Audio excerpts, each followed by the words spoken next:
Bonjour, bienvenue sur gregot.com pour un cours express de Wing Chun.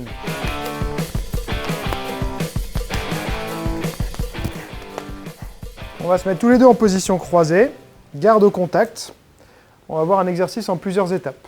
Première étape de l'exercice, je vais venir faire un Pak Sao sur son coude ici et coup de poing en même temps. Il faut bien coordonner ça avec le demi-pas. On ne peut pas faire le Pak Sao avant ou commencer à avancer avant, sinon on annonce ce qu'on va faire. Il faut que les trois actions soient simultanées. D'accord? Donc quand je suis là, je viens prendre le contrôle du coude pour décaler son bras, libérer le passage et pouvoir aller frapper. Lui, il va faire un demi-pas et bloquer en Pak Sao du bras arrière. Voilà. Et retour du Pak Sao au coude. Là, voilà, ramène le Pak Sao au coude. Voilà. Maintenant, quand il va réussir à bloquer, ici, ma main qui était là va venir passer par en dessous, faire un Larp Sao et un coup de poing. Je fais un deuxième demi-pas à ce moment-là, c'est-à-dire j'avance d'abord premier demi-pas et ensuite deuxième demi-pas. Je me déplace en diagonale, je ne vais pas droit sur lui, je ne vais pas à la confrontation, mais sur l'extérieur, ce qui me permet de m'éloigner de ce bras-là, d'être plus loin, donc d'avoir plus de temps de réaction si jamais il y a une attaque. Je rentre, Pak Sao, coup de poing, Larp Sao, coup de poing. Quand on fait son Larp Sao, on ne retire pas son bras. C'est la difficulté dans la technique, je ne fais pas ça. Son bras, je le retire et je reprends la trajectoire initiale de mon coup de poing. Là. Maintenant, on voit le cas de figure où j'ai attaqué, j'ai réussi à chasser ici, mais il a quand même réussi à ressortir son bras à nouveau. Ce que je vais faire, là, je garde la première main que j'ai en saisie, je rabaisse la deuxième, comme ça j'ai un contrôle de ces deux bras, et je vais pouvoir libérer celle-ci pour aller frapper. Et après, je peux enchaîner ici. Donc ça nous donne ça. 1, 2, hop.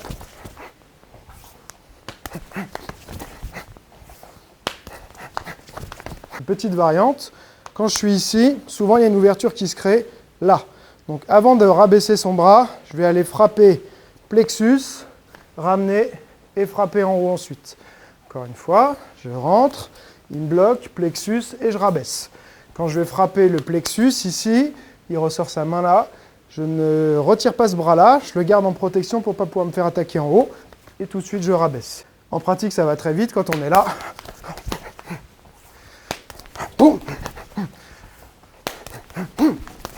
Une dernière variante.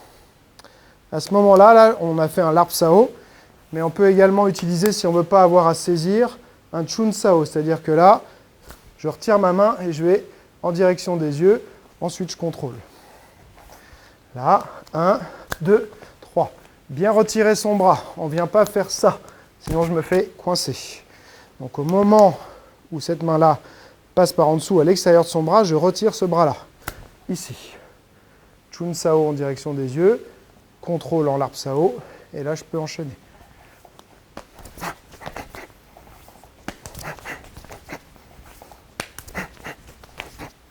J'espère que tu as aimé cet enchaînement. La semaine prochaine, on verra la suite où je te montre comment le contrer. Si tu as aimé cette vidéo, tu as plusieurs moyens de me le dire. 1. Cliquer sur j'aime. 2. Laisser un commentaire. 3. T'abonner à ma chaîne. Et 4. Bien sûr, partager sur les réseaux sociaux. Et comme je dis toujours, celui qui croit savoir n'apprend plus, alors garde l'esprit ouvert. Et c'est raté.